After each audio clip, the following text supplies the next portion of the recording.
It's Michael, and today I'm going to be showing you some advanced kind of tips and tricks with time tracking and intervals. This isn't an intro to the basic flow, but this is some more advanced functionality. So on the home page, you can right-click on a date and add time for that particular date. With tasks, there's this hover view. So when you hover your mouse, you can start a timer directly on the task. So say you're looking at your task for the week, you can start the timer, work on the task, and then when you're done, pause and apply your timer.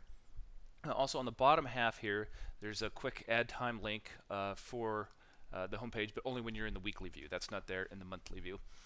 Within the time section itself, there is some hidden right-click functionality that when you become more advanced at using intervals, it can really be handy. For example, if you right-click on the date, you can add time for that particular day. If you've added time for a project, you can actually say I wanted to add time here for Friday. I can add time, and it will automatically select the client and the project.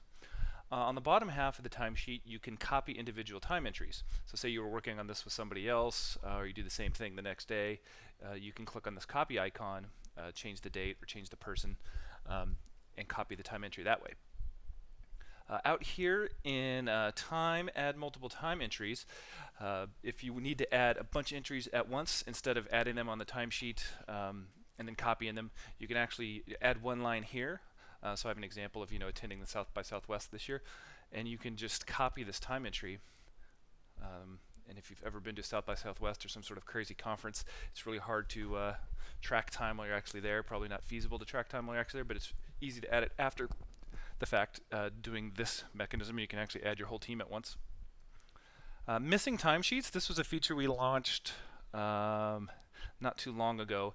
And missing timesheets. With intervals, a timesheet isn't created until somebody adds the first time entry for a particular week, and this is done for our customers that actually don't track time with intervals, so that way you never have to worry about getting any overdue timesheet notifications.